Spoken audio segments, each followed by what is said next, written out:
La vie chrétienne risque d'être un voyage très périlleux. Beaucoup de chrétiens aujourd'hui travaillent pour tout ce qui est extérieur, mais ne comprennent pas que Dieu fonctionne de l'intérieur vers l'extérieur. La Bible dit dans Ephésiens 3,16 que j'aimerais que nous puissions lire, qui est notre texte de base de l'année. On va ouvrir nos Bibles et nous allons lire ensemble ce passage. Lorsqu'un chrétien n'arrive pas à comprendre que Dieu est esprit, qu'il fonctionne 100% esprit, il va vivre dans un grand déphasage. Ce sont les gens des chrétiens qui ont une Bible qui ne peuvent pas défendre. Ce sont les gens des chrétiens qui ont une Bible qui ne peuvent pas manifester. La Bible est un livre d'histoire pour tout chrétien qui est charnel. Mais la Bible est un style de vie pour tout chrétien qui est spirituel. On ne peut jamais manifester la Bible tout en étant charnel. On manifeste la Bible en étant spirituel parce qu'elle est spirituelle par son origine et spirituelle par ses aspirations et ses objectifs. Ephésiens 3, le verset 16, je compte jusqu'à 3 et vous me lisez ce passage. Si vous y êtes, donnez-moi un amen. 1, 2, 3.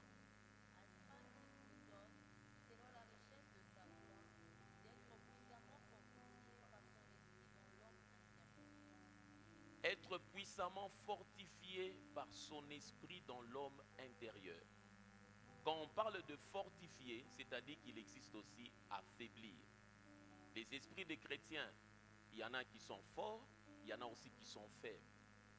Et ce n'est pas un souhait, ce n'est pas par un souhait que l'on fortifie l'esprit, mais c'est par des actes intentionnels qui aboutissent à la croissance. Les souhaits n'ont jamais été un principe de succès dans aucun domaine de la vie. Que ce soit dans les affaires, que ce soit dans le ministère, que ce soit du côté du diable, que ce soit du côté de Dieu. À moins que vous croyez au génie, comme on le dit, quelqu'un a ramassé une lampe dans certains films, et puis il frotte, il fait un souhait. Ce n'est pas un principe de succès. Réussir signifie poser des actions intentionnelles. Et pour que l'esprit se développe, il faut poser des actions intentionnelles. Hier, je me suis arrêté en faisant comprendre que l'esprit a 3 fonctions. L'ignorance de ces fonctions fait à ce que beaucoup de chrétiens vivent comme s'ils sont tombés du ciel, comme on le dit. Ils sont perdus. La première fonction, c'est la conscience, qui a trait avec le discernement. Le discernement ne signifie pas seulement savoir reconnaître l'action du diable quelque part, mais le discernement signifie aussi savoir reconnaître l'action de Dieu dans une saison. Quand on dit que quelqu'un discerne, il est capable de dire que derrière ici il y a le diable, mais il sait aussi reconnaître quand Dieu agit. Il sait reconnaître que dans cette saison, Dieu est en train de me bénir financièrement. Il est capable de reconnaître une relation qui vient de Dieu et une relation qui vient du diable. Pour bénir ta vie, Dieu amènera des hommes. Pour détruire ta vie, le diable aussi amènera des hommes. L'homme est la méthode de bénédiction, de construction pour Dieu, et l'homme est aussi la méthode de destruction pour le diable. Et la conscience qui joue office de discernement ne fonctionne pas à son haut niveau dans la vie de chrétiens, de beaucoup de chrétiens, parce qu'au fait, ils ne se nourrissent pas. La deuxième fonction, c'est l'intuition. L'intuition qui est cette capacité de connaître des choses sans être ravitaillé extérieurement. Ça descend comme ça. Et l'intuition permet à ce que tu puisses recevoir la révélation. La révélation, c'est quoi? La révélation, c'est la connaissance spirituelle concernant Dieu, son être et ses manières de faire. Quand quelqu'un dit « j'ai reçu une révélation », dis avec moi « révélation ». C'est-à-dire, il y a une connaissance que Dieu a déposée au-dedans de toi, que tu as reçue intuitivement. Ce n'est pas venu par des faits extérieurs. Les dons des révélations ne fonctionnent pas avec des informations extérieures. Les dons de révélation fonctionnent sur la fréquence de ton esprit qu'on appelle l'intuition. La parole de connaissance, si je me mets à prophétiser, je peux te donner le nom de ton père, de ta mère, ton numéro de téléphone. Ce que je dis, ce n'est pas parce que je le connais par information charnelle, mais c'est intuitivement. Et la fréquence de ton esprit qui permet à ce que tu puisses comprendre le mouvement du Saint-Esprit et la révélation, c'est ce qu'on appelle l'intuition. C'est l'intuition qui fait à ce qu'à un certain moment, quand tu marches, tu vis une scène, mais c'est comme si tu l'as déjà vécue. Ça t'est déjà arrivé? Cette scène-là que tu vis comme si, on dirait j'ai déjà été à cet endroit, c'était venu dans ton esprit par le canal de l'intuition. Troisièmement, c'est la communion. La communion qui nous permet d'adorer Dieu. La conscience, l'intuition, la communion sont les fonctions de l'esprit.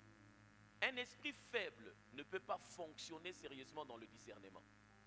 Un esprit faible ne peut pas fonctionner sérieusement dans le discernement. Ne peut pas recevoir des informations divines. Il y a des gens qui ont raté des opportunités que Dieu a mis à leur portée. Il y a des gens qui ont raté de comprendre que ici Dieu est en train de le visiter. Il y a des gens qui se sont déplacés, comme dans la Bible, quand on parle de l'histoire de Ruth, de Orpa et de qui? De Naomi. Quand ils ont laissé Naomi, ils se sont dit que c'en était fini pour elle. Mais Ruth a su voir dans cette femme une porte pour son avenir. Cette capacité-là de lire les événements de ta bénédiction, les paramètres de ton succès, ce n'est pas du hasard, ça vient de ton esprit. La conscience, l'intuition, la communion travaillent ensemble. Par exemple, la conscience juge à partir des informations que l'intuition lui donne. La conscience qui permet de discerner le bien et le mal. Il y a des gens par moment dans la vie, tu as senti que physiquement tu n'as pas de problème avec eux, mais tu te sens mal à l'aise dans leur présence. Tu sens que ton esprit ne les accepte pas. Tu n'as pas d'explication naturelle, mais seulement ton esprit connaît des choses que ton cerveau ne connaît pas.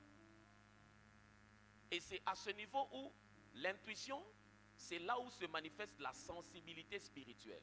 Matthieu 13, verset 15 dit, ils ont des yeux mais ne voient pas. Ils ont des oreilles mais n'entendent pas. Ils ont l'intelligence mais ne comprennent pas. La sensibilité spirituelle, c'est ton corps physique. Tu me vois avec tes yeux physiques. Tu m'entends avec tes oreilles. Tu touches. Ça, c'est au niveau de physique. Dis avec moi physique. Mais ça ne t'aide pas à comprendre des éléments au-delà du naturel. Pour que tu puisses comprendre des éléments au-delà du naturel, la Bible fait comprendre que la sensibilité spirituelle se manifeste de ces trois manières. La capacité de voir, entendre et comprendre. Et quand on dit que quelqu'un est sensible, cette femme est sensible, c'est-à-dire qu'elle a la capacité de voir. Il a la capacité de voir, d'entendre, de comprendre. Il sait discerner qu'ici Dieu est en train de me visiter. Et la conscience juge d'après l'intuition. Elle condamne toute la conduite qui n'est pas selon la directive donnée par l'intuition. C'est à ce niveau où quand quelqu'un a fait quelque chose du mal, sa conscience est en train de le reprocher. Quand quelqu'un est à l'aise avec le mal, c'est-à-dire qu'il a tué la voix de sa conscience. L'intuition est reliée à la communion par le fait que c'est intuitivement que l'homme connaît Dieu. C'est par l'intuition qu'il révèle sa volonté. À ce niveau, vous comprenez qu'au-dedans de toi, dans ton esprit, il y a des choses qui se passent que tu ignores, mais qui conditionnent ta vie. Ce n'est pas parce que tu les ignores que ce n'est pas vrai. Ça agit au-dedans de toi. Et c'est l'intuition, ce sont tes sens spirituels qui reçoivent soit de la conscience pour discerner le bien et le mal, soit de la communion pour adorer Dieu. L'adoration, ce n'est pas la répétition des noms des dieux. L'adoration, c'est réagir à la révélation que l'on a des dieux. Dieu, il est le même, mais il ne fait pas les mêmes choses. Et il ne se révèle pas de la même manière.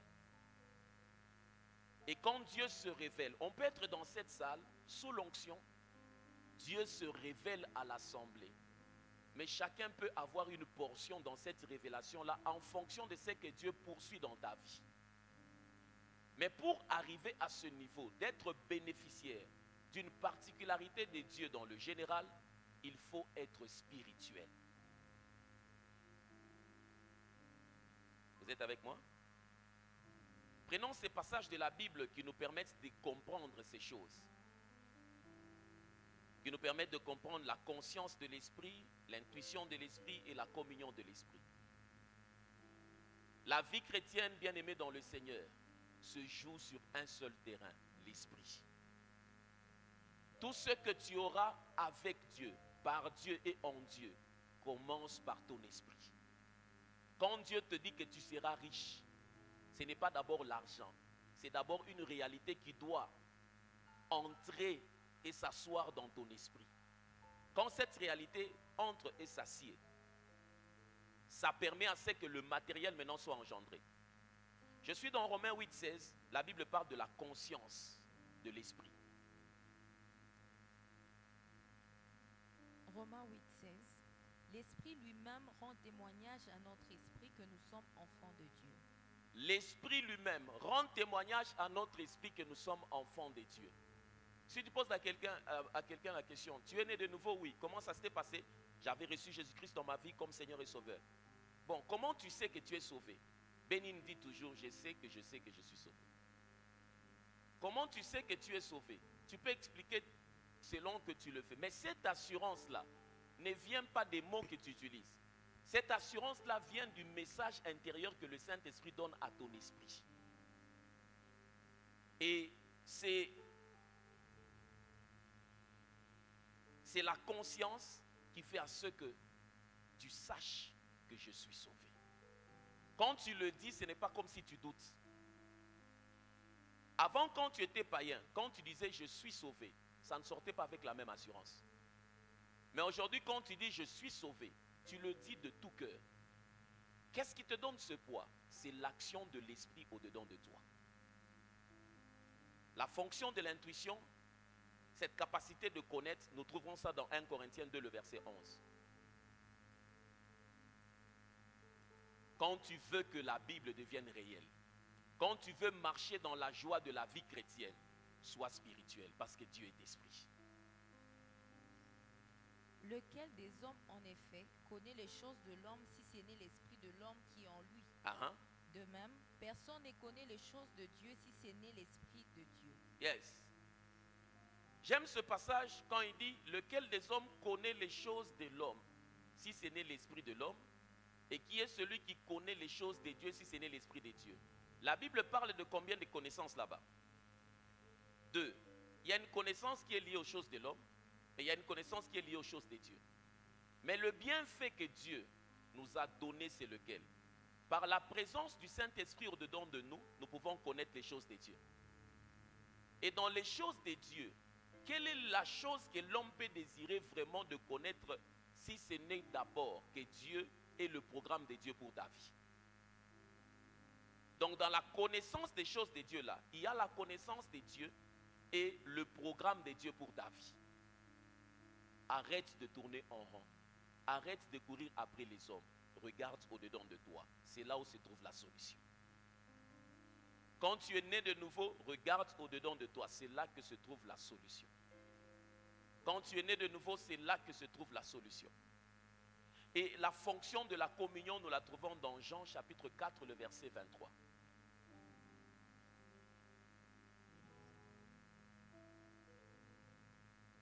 Jean 4, 23. La femme lui dit, je sais que le Messie doit venir, celui qu'on appelle Christ. Quand il sera venu, il nous annoncera toutes choses. Yes. La suite. Jésus lui dit, là-dessus arrivèrent, Jésus lui dit, je le suis, moi qui te parle. Jean 4, le verset 24. Dieu est esprit et il faut que ceux qui l'adorent en esprit et en vérité. Dieu, il est comment? Comment? Dieu, il est comment? Dieu, la Bible dit, l'or et l'argent appartiennent à Dieu. Dieu, il est? Dieu qui connaît le nom de tes enfants, de ta femme, il est comment? Mais maintenant, comment voulez-vous fonctionner avec Dieu en étant charnel? Vous faites comment pour ne pas bâtir votre homme intérieur et espérer réussir dans la vie chrétienne? Je disais hier, l'une des choses qui montre qu'un chrétien est sous l'emprise des démons, il est chrétien, mais il est oppressé. C'est la distance qu'il a quotidiennement avec la parole de Dieu. Pour savoir que tu es sous l'influence du Saint-Esprit, dès que tu te réveilles, au-dedans de toi, le Saint-Esprit doit te pousser à avoir un temps avec Dieu. Ce souci de communier avec Dieu qui est direct démontre que ta vie est sous l'influence de l'Esprit de Dieu. Mais cette passivité que tu as quand tu te réveilles, la première des choses, on a dit quoi aux informations, on a dit quoi là-bas, la guerre, tout ça. Les informations terrestres n'améliorent jamais la vie de l'homme. Parce que pendant la guerre, Dieu peut faire assez que les gens meurent, mais toi tu restes vivant. Mais quand tu as l'information céleste, tu vas diriger les choses terrestres. Quelle est la place quotidienne de la parole de Dieu? Quand vous vous réveillez, est-ce que vous êtes comme David qui dit, comme une biche soupire auprès des eaux, ainsi mon âme a soif de Dieu? Voisin, quelle est la place de la parole dans ta vie quotidiennement? Bouge le d'abord. L'année est même terminée. Il a beaucoup de jeux inutiles dans son téléphone. Les versions de la Bible, il n'en a pas. Mais il est toujours là. Quand on chante, il saute, il saute, il saute. Mais sa vie s'évalue en termes de quoi? C'est comme ça, à la nouvelle naissance, l'Esprit, quand il vient habiter en nous, il nous donne la Zoé, la vie de Dieu. Il habite en nous. Mais les choses ne se font pas de manière instantanée au niveau de la séparation. Au-dedans de l'homme, il y a un grand désordre quand il n'est pas encore né de nouveau. Il y a un grand mélange. Son âme est entremêlée avec son esprit. C'est ainsi que par moments, il y a des païens qui reçoivent des vrais rêves. Vous avez déjà entendu ça? Il dit des choses, qui arrivent. Mais le problème, on ne sait pas encore si c'est qui la source. Mais dans la Bible, il a été démontré que par moments, Dieu a donné des rêves à des païens. Leurs esprits ont quand même la capacité de capter certaines réalités spirituelles. Mais ça ne les garantit pas qu'ils sont sauvés. Ce n'est pas la capacité à percevoir des réalités spirituelles qui fait ce que nous soyons sauvés. Le salut n'a qu'un seul chemin, c'est Jésus. Quand tu n'as pas encore donné ta vie à Jésus, quelles que soient les choses que tu manifestes, pour maman, moi, mon quartier, elle voit des visions, tout ça qui s'accomplissent. C'est bon, mais est-ce qu'elle est sauvée? Est-ce qu'elle est sauvée? Vous êtes avec moi? J'aide quelqu'un? Notre esprit a été vivifié. Pourquoi? Pour devenir une seule chose, l'instrument du Saint-Esprit. C'est la raison pour laquelle Dieu, quand tu es né de nouveau, le Saint-Esprit, quand il vient rester au-dedans de toi, c'est pour une seule chose, que ton esprit devienne l'instrument au service du Saint-Esprit. C'est comme ça, ce n'est pas nous qui utilisons le Saint-Esprit, c'est le Saint-Esprit qui nous utilise. La Bible dit une chose dans Hébreux 2:4. Dieu accompagnait leur témoignage. Par quoi? Par des signes, des prodiges, des miracles et les dons de l'Esprit manifestés selon sa volonté. Acclame d'abord le Seigneur.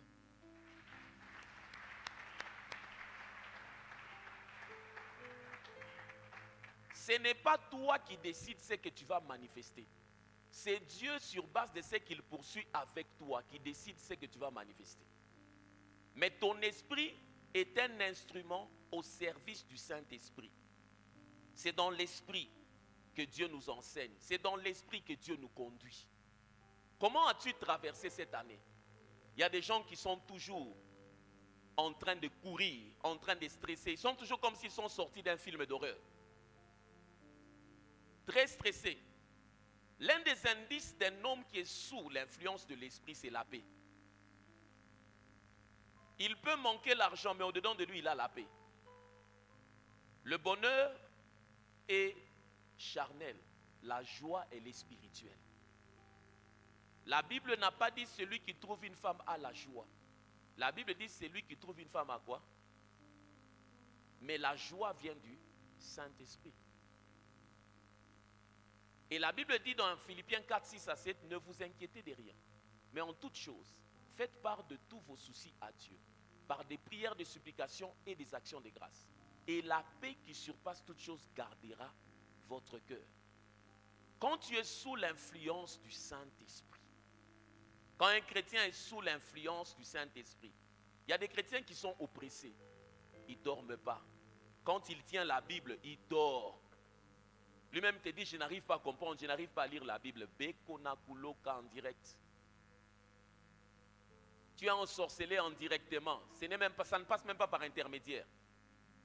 Le fait, il te dit que non, non, quand je tiens seulement la Bible comme ça, je me sens lourd. Tu es ensorcelé directement. Directement.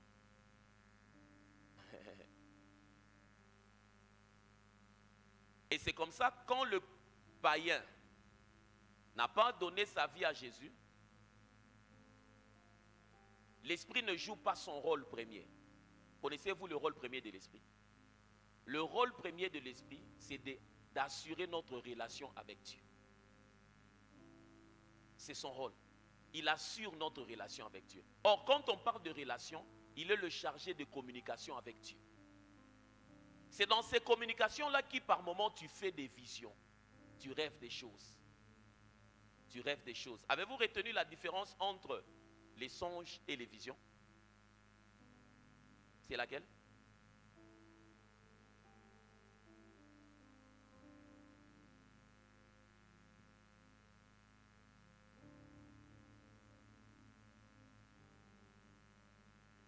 Ça c'est, mais d'abord au premier niveau. Par rapport à Dieu.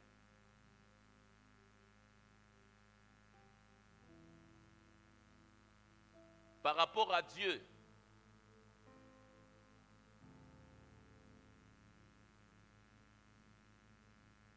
Voilà, c'est ça. Pour savoir que tu as fait une vision et que tu as fait un rêve ou un songe, il faut voir le contenu. Quand quelqu'un dit vision, dit d'abord vision. Dans une vision, Dieu révèle sa nature. Mais dans les rêves, Dieu révèle ses plans. Dans les songes, Dieu révèle ses plans. Quand tu as reçu des images par rapport au contenu, quelqu'un peut faire 10 ans sans avoir une vision. Parce que la révélation de la nature de Dieu, ce n'est pas quelque chose qu'il fait chaque jour. Il la révèle à des épisodes de saisons de la vie de l'homme pour lui donner un certain mandat par rapport à une certaine mission. C'est comme ça que Dieu peut se révéler. Quand quelqu'un veut entrer par exemple dans un ministère de guérison, Dieu va se révéler à lui dans une vision, comme celui qui guérit. Et dans cette révélation-là, il y a une onction qui va rester attachée à sa vie, qui va l'accompagner. Quand cette saison-là passe, Dieu nous oint pour une mission et pour une saison. Quand cette saison-là passe, cette mission-là s'arrête. Vous y êtes? C'est à ce niveau maintenant où nous discernons deux formes de chrétiens. Il y a des gens qui sont chrétiens, mais il est quand même chrétien.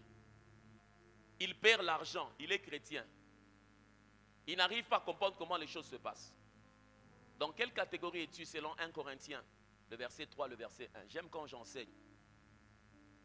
J'atteins mon objectif. J'ai appris que la transformation des vies des gens ne se font pas par l'agitation, mais c'est en les amenant dans la réflexion. 1 Corinthiens 3, le verset 1. Pour moi, frère, ce n'est pas comme à des hommes spirituels que je peux vous parler, mais comme à des hommes charnels, comme à des enfants en Christ. Je vous ai donné du lait, non de la nourriture solide, car vous ne pouviez pas la supporter, et vous ne le pouvez même pas à présent, parce que vous êtes encore charnels. En effet, puisqu'il y a parmi vous de la jalousie et des disputes. Non, arrête-toi là. La Bible parle du chrétien spirituel et du chrétien. Comment on dit le bien? Du chrétien spirituel et du chrétien. Le chrétien spirituel, le Saint-Esprit demeure en lui et contrôle son esprit. Contrôle tout son être. Contrôle tout son être. La conséquence de ce contrôle, c'est la manifestation du fruit de l'esprit. On sait lire le fruit de l'esprit dans sa vie et non le don. Quelqu'un peut manifester les dons, mais c'est un chrétien charnel. Mais quelqu'un ne peut pas manifester le fruit et être charnel. Parce que le fruit, c'est la conséquence d'une vie entretenue. Le fruit, c'est la conséquence d'une vie entretenue. Mais quelqu'un peut être en train de prophétiser. Mais quand il descend de la chair, il ment. Par moment même, dans sa prophétie, là, il ajoute des choses. Elle prie en langue, il prie en langue, il prie en langue, il prie en langue. Mais bongo. Bongo. Oui. Escroquerie. Et le chrétien spirituel, c'est celui qui est né de nouveau et le Saint-Esprit contrôle sa vie. Est-ce que quand tu me suis, peux-tu dire que le Saint-Esprit contrôle ma vie? Non, non. Il y a une confession. Tellement vous êtes habitué aux confessions, vous pensez que ça se passe du tic au tac. Le fait de le dire ne signifie pas que ça s'est fait.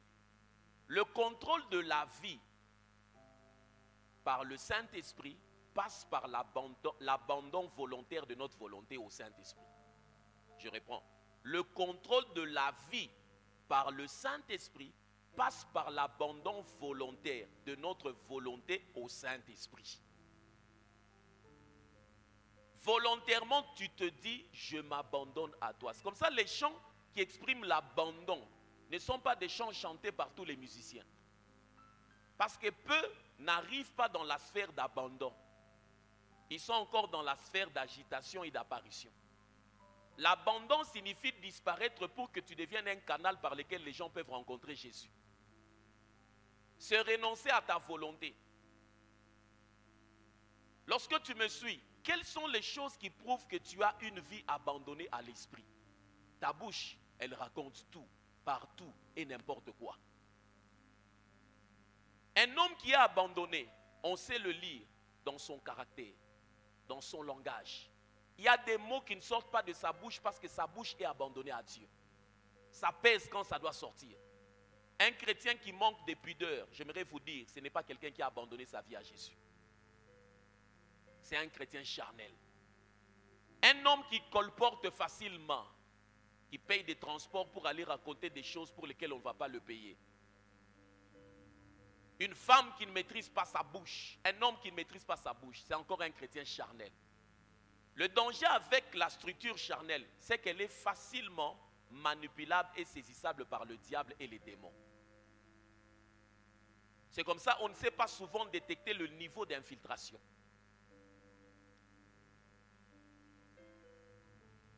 Et le chrétien charnel, c'est un homme dont l'esprit est vivifié, mais qui continue à vivre selon son âme, son corps. Et ils seront coupables du péché. Ce sont les genres de gens qui samedi, il est en boîte très normalement. Et dimanche matin, il est au culte. Tu vas le voir, il est en train de bâiller, tu penses qu'il avait prié toute la nuit. Or, toute la nuit, là, il s'est agité. Ce sont les genres de chrétiens qui, dans les fêtes, ils se souviennent qu'il est kassayen, qu'il est katangé, qu'il est topoké. Dans sa manière de danser, là, comme on a dit, il y a quoi et tout. Très normalement, sans remords, il danse très normalement. Et puis, dimanche, il est au culte, il pleure aussi. Oh, Jésus, il est hors de question que tu... Il va te passer. Dieu, on ne le corrompt pas. C'est comme ça. J'ai commencé à comprendre en étudiant la vie chrétienne dans la perspective de l'esprit. Pourquoi est-ce que 90% des chrétiens congolais ne prospèrent pas financièrement? Parce que la chose qui fait à ce que la prospérité se manifeste, c'est l'exercice de l'esprit dans la pureté du cœur et dans la foi manifestée.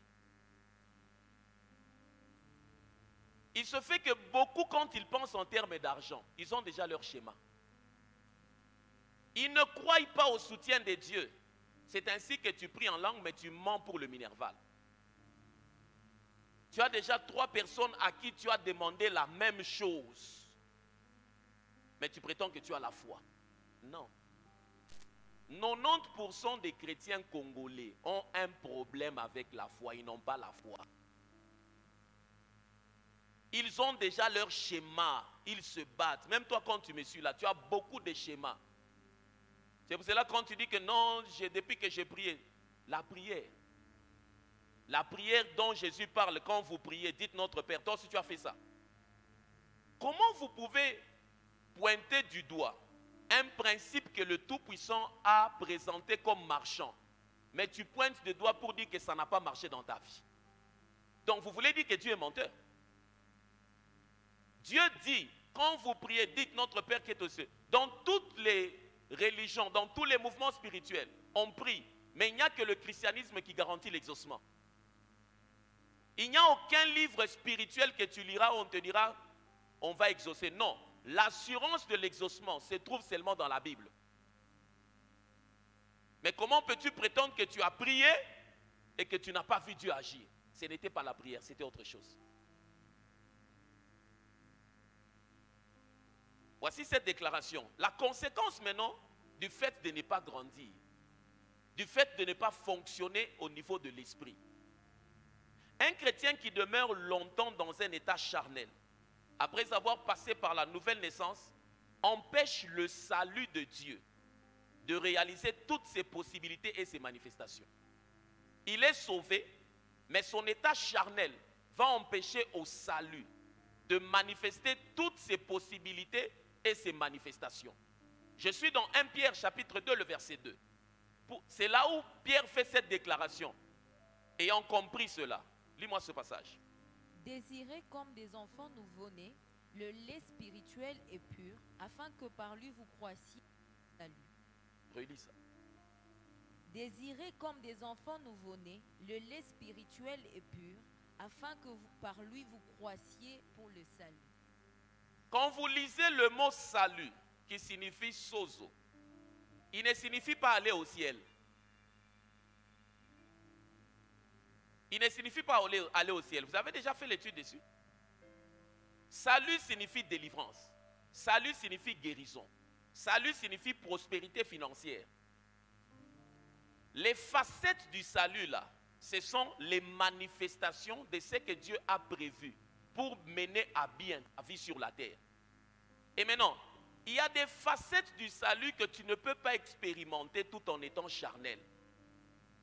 Il y a des sommes d'argent que Dieu ne peut pas déposer dans la vie de certains chrétiens parce qu'il n'a pas encore fini avec l'humilité de cœur.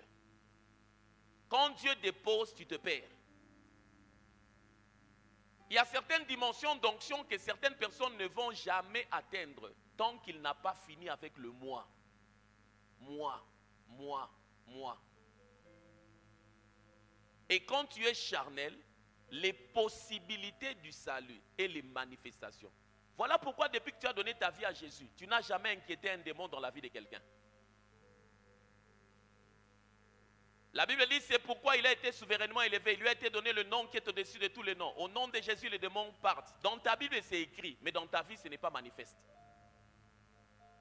Pourquoi c'est écrit, mais dans ta vie, ce n'est pas manifeste? Quelqu'un va dire, est-ce que c'est tout chrétien qui peut chasser les démons? Ce n'est pas moi qui l'ai dit, c'est Jésus. Il a dit, voici les miracles qui accompagneront les intercesseurs. Voici les miracles qui accompagneront ceux qui auront cru. Si tu me suis et que tu as 3 ans de vie chrétienne et que tu n'as jamais rencontré une intercation avec une manifestation démoniaque, il faut douter de ton salut. Il faut vraiment douter de ton salut. Si ça ne t'est jamais arrivé d'imposer la main à quelqu'un et de voir qu'il y a une manifestation quand un démon se manifeste, il faut douter de ton salut. C'est ce qui fait qu'il y a des gens qui sont toujours dans les églises, ils sont toujours là. Nous, c'est seulement donné. Non, non, qui a dit que vous, c'est seulement donné? Vous êtes sauvés ou vous n'êtes pas sauvés? La Bible dit, voici les miracles qui accompagneront. Voisin, est-ce que tu as déjà chassé des démons dans ta vie? Bouge-le d'abord.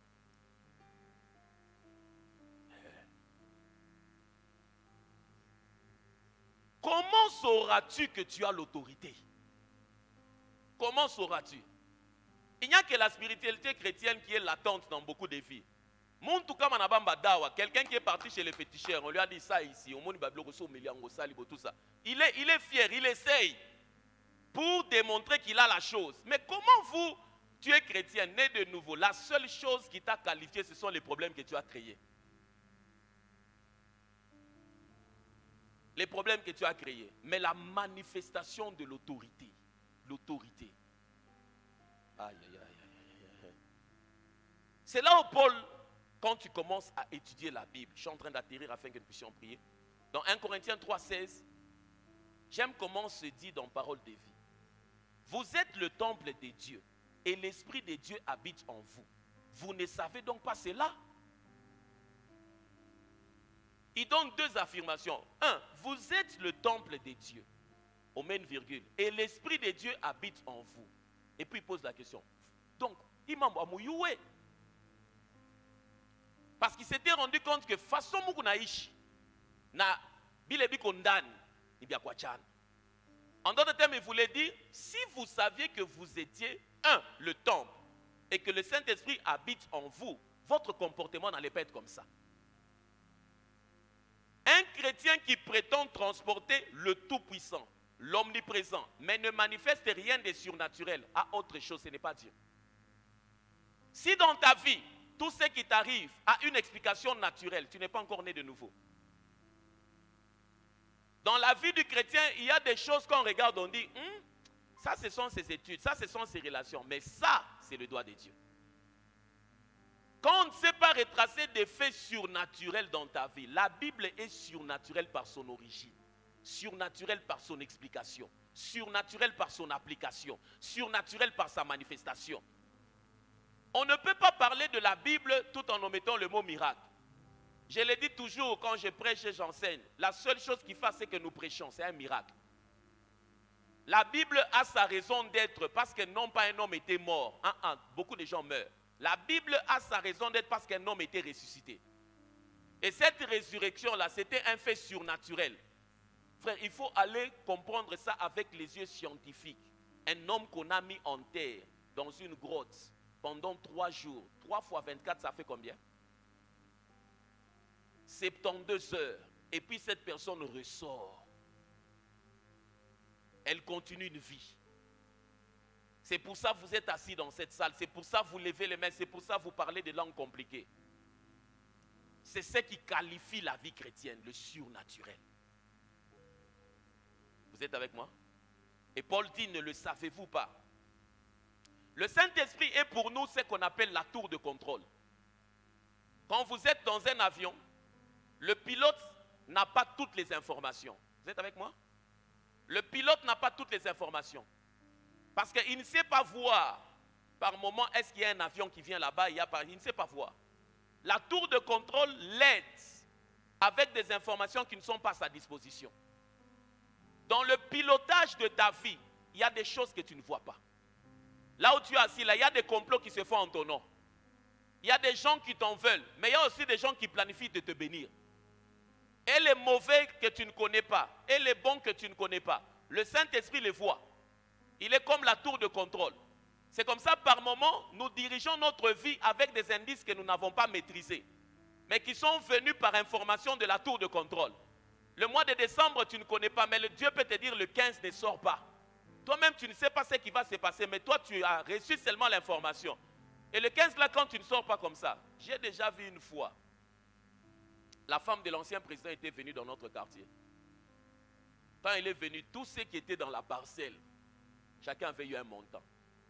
Et c'est lui qui était venu poser la question s'il y avait quelqu'un qui cherchait, qui était sortant. Il n'était pas dans le programme, mais quand elle est venue comme ça, chacun, tant. Ce jour-là, Dieu pouvait t'avoir dit non, va chez elle. Toi, comme tu dis, Seigneur, pour faire quoi? Je ne comprends pas. Wendeleche.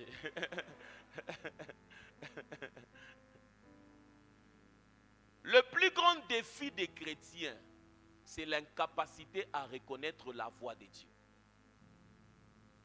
C'est ce qui fait que beaucoup tournent en rond. Beaucoup ont raté des saisons. Beaucoup courent à contre-courant avec leur bénédiction. Quand tu es sûr que Dieu a dit quelque chose, n'attends pas qu'il termine la phrase. Quand tu es sûr que Dieu a dit quelque chose, n'attends pas qu'il termine la phrase. La seule chose qui choque Dieu, ce n'est pas le péché, mais c'est l'incrédulité. Le péché, il y a dans la nature de l'homme. Dieu sait que tu es un pécheur. Ça ne le choque pas quand tu pêches. Je ne sais pas si vous êtes avec moi. La seule chose qui choque Dieu, c'est comment tu doutes qu'il a dit qu'il va faire. La seule chose qui fait mal au cœur de Dieu, c'est l'incrédulité. Et la seule chose qui le réjouit, c'est la foi. Parce qu'au fait, au ciel, on se réjouit pourquoi? Parce qu'un homme a adhéré à la foi. C'est la seule chose qui met Dieu en fête. Chaque fois que tu fais un acte de foi, les anges bougent. C'est comme quand on a marqué. Les anges bougent. Alors comment on va atterrir? Dans le processus de la fortification maintenant de l'esprit, il y a ce qu'on appelle la loi de la confession. Je vous invite à lire avec moi dans Romains, chapitre 10, le verset 9 à 10. Je vais donner une partie aujourd'hui, je vais continuer demain.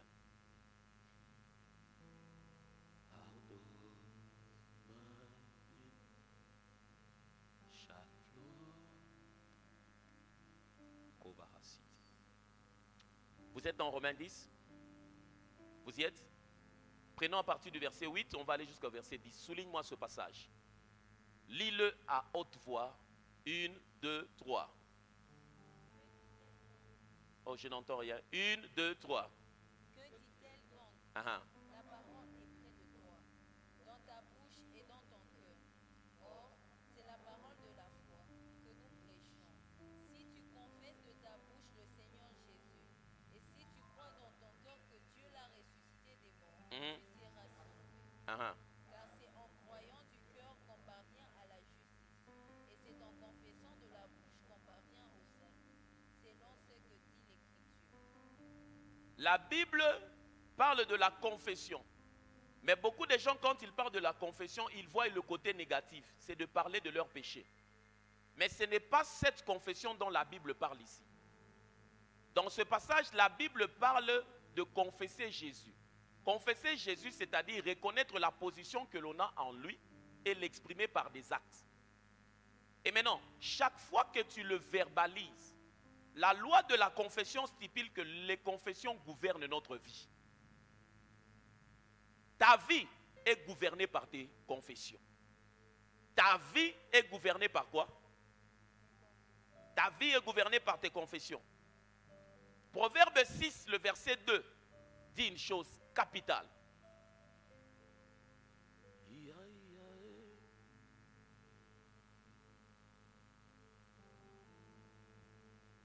Proverbe 6, 2. Si tu es enlacé par les paroles de ta bouche, si tu es pris par les paroles de ta bouche, fais donc ceci. Prends maintenant dans parole de vie. Te voilà prisonnier des paroles que tu as dites, et pris au piège de tes promesses. Te voilà prisonnier des paroles que tu as dites, et pris au piège de tes promesses. Les paroles conditionnent notre vie. Les paroles créent soit des limites, soit élargissent nos vies. La Bible dit, cette parole de foi se trouve dans ta bouche. Tu la confesses.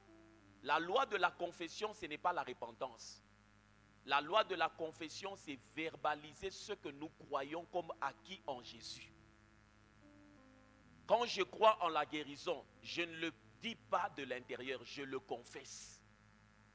Tu ne peux pas être plus prospère que ce que tu confesses de ta vie. Tu ne seras jamais le contraire de tes confessions. Tu y es la conséquence de tes confessions. Jésus a reconnu cela dans Marc 11, le verset 23. Et nous allons monter en prière.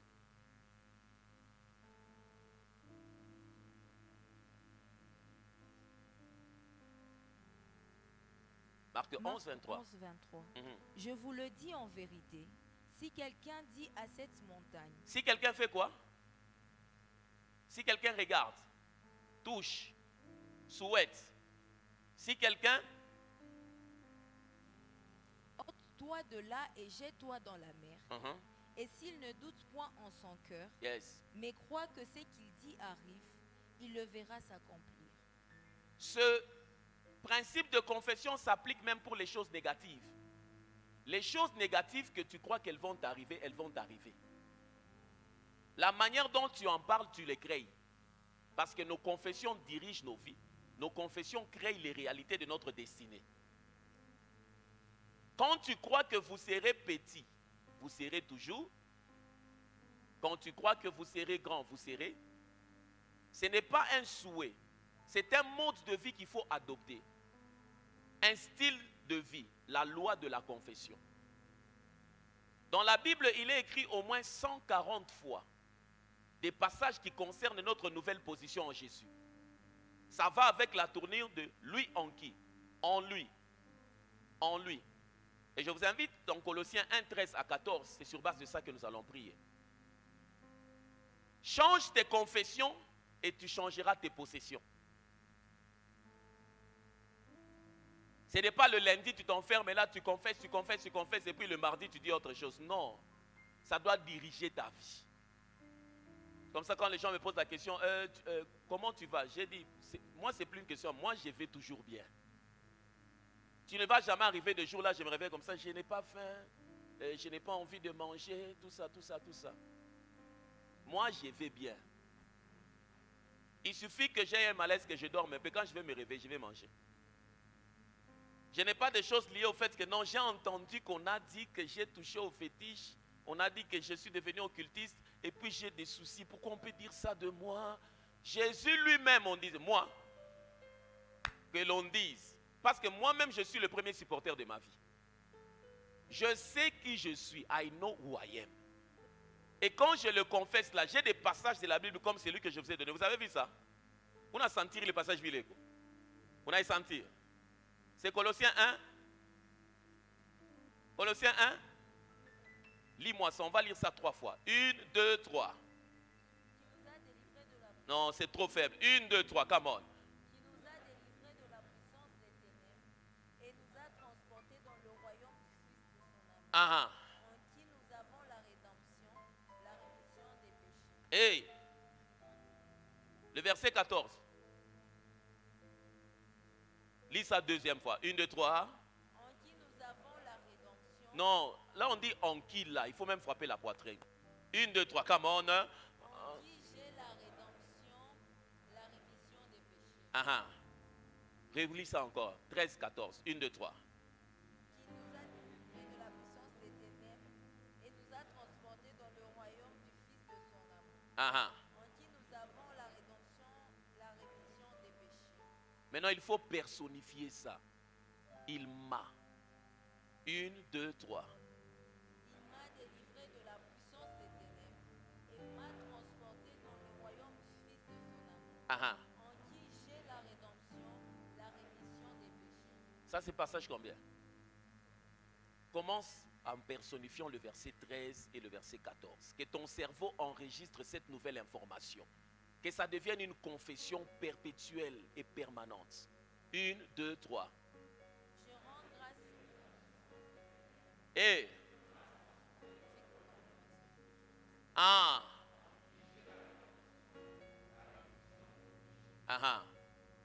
quand il dit il m'a délivré, il m'a transporté dans le royaume. Vous parlez du royaume du monde des ténèbres, non? Par exemple, si tu étais lié par la chefferie coutumière, tu n'étais pas dans le royaume du Fils de Dieu. Tu étais dans ce royaume. C'est là-bas où tu vivais. Comme tu vivais là-bas spirituellement, il y a des réalités physiques qui se manifestaient parce que tu habitais là-bas. Mais maintenant, la Bible ne dit pas qu'il nous a déplacés momentanément. La Bible dit qu'il nous a changé de positionnement. Il nous a pris, il nous a déracinés là-bas. Quand vous parlez des esprits de poursuite là, je me pose la question par moment, ces enseignements-là, vous tirez ça d'où? Il me poursuit jusque où? Et puis il me poursuit pourquoi? Jésus dit, le prince de ce monde vient, mais il n'a rien de lui. La manière dont vous présentez le salut, c'est comme si il faut qu'il y ait une autre œuvre de la croix. La Bible dit que tout est. Et puis la Bible dit pour finir la chose, ça n'allait pas être accompli si Dieu n'avait pas donné un nouveau positionnement à Jésus. La Bible dit maintenant là, comme les choses se sont passées, c'est pourquoi Dieu l'a souverainement élevé. Il lui a donné le nom qui est au-dessus de tous les noms, afin que devant son nom, tout genou fasse quoi? Fléchisse. Où? Dans les cieux, sur la terre et sous la terre. Le nom est une recommandation. Le nom est une clé qui peut t'ouvrir des portes que ton père ne t'a pas ouvertes. Mais comment? Jésus m'a fait d'abord. Il t'a transporté. Mais tu prétends que tu continues à vivre des réalités démoniaques. Tu prétends que tu continues à vivre des choses contraires de votre royaume. Si chez vous, vous avez 2 lignes, chez le voisin, il n'y a pas de courant. Chez vous aussi, il n'y aura pas de courant. Comment tu prétends que chez vous, vous êtes connecté à une autre ligne, mais vous vivez les mêmes réalités que les voisins? C'est là-bas où, après avoir donné sa vie à Jésus, utilise la confession pour fortifier ton esprit dans sa nouvelle position. Il te manque beaucoup de choses parce que tu ignores que le monde spirituel fonctionne avec des lois. Et l'une des lois, c'est la loi de confession. Dieu n'a jamais fait des œuvres inachevées. Ça n'a pas existé de la Genèse à l'Apocalypse. Dieu n'a jamais menti. Ça n'a jamais existé dans la Bible. Dans la Bible, il n'y a pas le mot chance. Ça n'existe pas parce que la chance n'a rien à voir avec Dieu. La chance, c'est quelque chose que Dieu est le maître des temps et des circonstances. Dieu a toutes les explications qu'il faut pour expliquer ce que tu es, ce que tu seras et ce que tu as été. Parce que lui, il n'est pas passé sans qu'il n'ait fini avec toi. Dieu est allé dans ton passé, il a fini. Il est venu dans ton présent, il est même déjà allé dans ton futur. Quand il a fini, il est venu te prendre pour t'amener dans ce que toi tu ne connais pas. C'est comme ça la Bible dit, le Saint-Esprit prendra ce qui est de Dieu et vous l'annoncera. Il y a des choses que ton corps ne vit pas maintenant, mais ton esprit se réjouit déjà. C'est comme ça dans certaines visions, tu danses sans musique parce que ton esprit a vu des choses que ton corps n'a pas vues. Je parle aux hommes et femmes qui sont nés de nouveau. Vous avez été transportés, changés d'habitation spirituellement, donc il doit y avoir des conséquences physiques. Et si on peut dire à Jésus ce soir cette parole, regarde bien dans ta Bible. Non,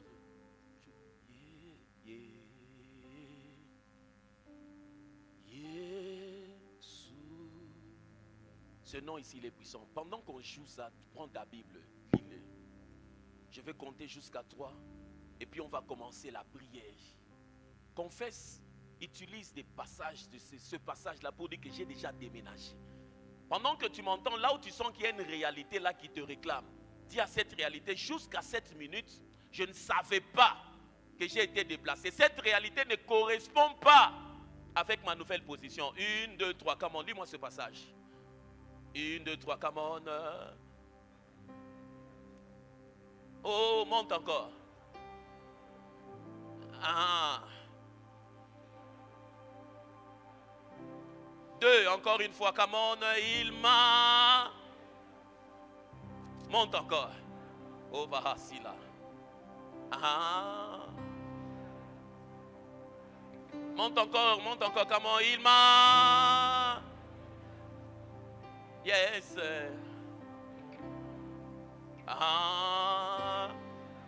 4. Il m'a... Ce soir, il y a des oppressions qui tombent. 5. Il m'a... On va y aller jusqu'à 7 et puis on va monter, verbaliser la chose. Oh, Vahasita. 6. Il m'a... Oh, je rêve la nuit, je fais des cauchemars, il t'a délivré. 7, lève la main droite comme si tu prêtais serment. Monte encore, il m'a... Oh, come on, come on, come on.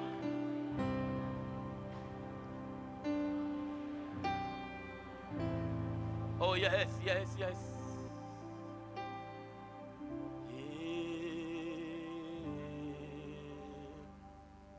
Chante.